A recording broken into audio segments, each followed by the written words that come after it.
लिहिलेलं आहे. म्हणून साधूच्या संगतीत आल्यानंतर माणसाचं हृदय परिवर्तित होतं आणि त्यांनी त्यांची संकल्पनेतून सांगलेलं आहे की तुम्हाला वाटत असेल की हा गड वैयक्तिक मालकीचा आहे, वैयक्तिक स्वार्थापोटी निर्माण केलेला आहे, तर इथून पुढे डोक्यातून काढून टाका की त्यांनी आज हा प्रतिभगवान गड तुमच्या पायावरती अर्पण केलेला आहे, लोकार्पण केलेला आहे. म्हणून इथून पुढे ह्या गडावरती भगवान बाबांनी जशी संकल्पना राबवलेली आहे, सगळ्यांचीच मानस आहे की भगवान बाबांनी जी शालेय क्रांती केली, शिक्षण क्रांती केली, आध्यात्मिक क्रांती केली, आपल्या गावाला या ठिकाणी परिसराला वैभव लाभलेला आहे अध्यात्माचं.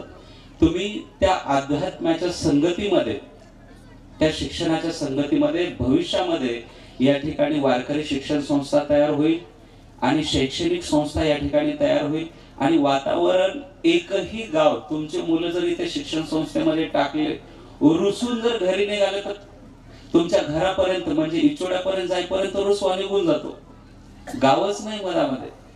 कारण जागा अशी निवडलेली आहे, या जागेवरती भविष्यामध्ये शिक्षण संस्थेची क्रांती होणार आहे. आणि जाता जाता पायथ्याला गाव, महाराजांचं गाव आहे, माधापूरकरांचं सेवा आहे, याच्यामध्ये नाही असं नाही, पण माधापूर वाल्यांचं भाग्य एवढं आहे महाराज, चंद्र सूर्य असेपर्यंत गावाचं नाव भगवानगडाला जोडलं जाणार आहे. कोणी म्हणणार उद्या प्रतिभगवानगड कुठं आहे, नाव घेतील का? गुढ्यातनूरचं, इच्छोड्याचं, कुणाचं नाव घेतील? कुणाचं घेणार आहे? पायरीला पहिलं गाव आहे माधापूर. माधापूरकरांचं गाव चंद्र सूर्य असेपर्यंत भगवानगडाला जोडलं जाणार आहे. आणि चंद्र सूर्य असेपर्यंत तेलंगणाचं नाव ह्या प्रतिभगवानगडला जोडलं जाणार आहे. महाराज बोलून गेले की तेलंगणाने काय काय नाही दिलं, मी त्याच्यावरती बोलणार नाही काय नाही दिलं, सगळं काही दिलेलं आहे. पण तुमच्या माहितीस्तव सांगतो जाता जाता की ह्या प्रतिभगवानगडामुळे ज्यांची संकल्पना होती, आज त्यांचं स्वप्न या ठिकाणी साकार झालेलं आहे. हे प्रतिभगवानगड येणाऱ्या भविष्य काळामध्ये असं तीर्थक्षेत्र होणार आहे की संपूर्ण तेलंगणातूनच नव्हे तर महाराष्ट्रातून सुद्धा प्रतिभगवानगड पाहण्यासाठी लोक आपल्या माधापूरला येते. कारण भगवान बाबांची ताकदच अशी आहे की जिथे काहीच नव्हतं, जंगल होतं महाराज, त्या ठिकाणी आज नंदनवन तयार झालेलं आहे. इथे तर आपोआप पहिलंच नंदनवन आहे, फक्त इथं डिझाईन तयार करायची आहे. म्हणून जाता जाता सगळ्यांना विनंती आहे, जीवनामध्ये, मानवी जीवनामध्ये तुम्ही आलात ना, जाताना साधूचा आशीर्वाद घेऊन जावा, संतांचा आशीर्वाद घेऊन जावा, संतांचा तळतळाट कधी घेऊ नये.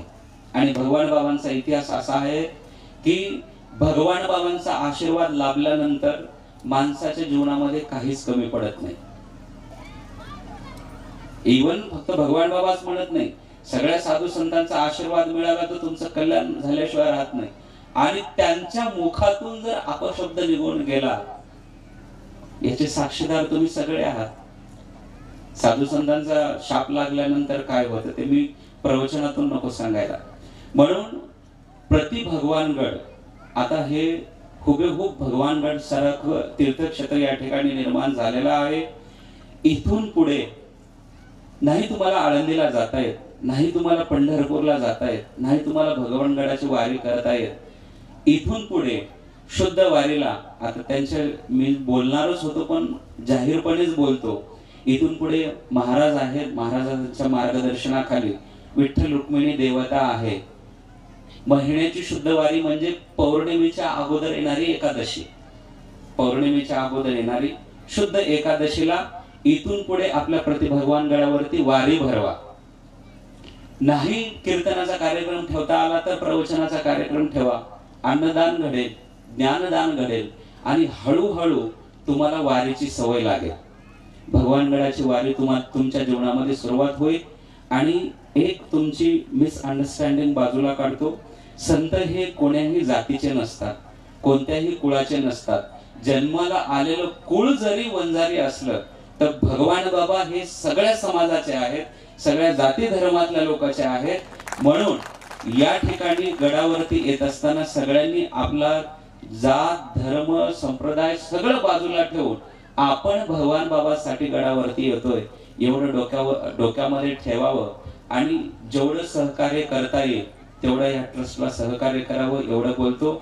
आणि जाता जाता सगळ्यांनी भगवान बाबांचा आशीर्वाद आणि प्रसाद या ठिकाणी तयार केलेला आहे, सगळ्यांनी ग्रहण करून जावं आणि भगवान गणाचे आशीर्वाद, भगवान बाबांचे आशीर्वाद, गुरुवारी शास्त्रींचे आशीर्वाद, साधू संतांचे आशीर्वाद सदैव आपल्या परिसराच्या पाठीमागे आहेत असं बोलतो आणि माझे 2 शब्द या ठिकाणी थांबवतो।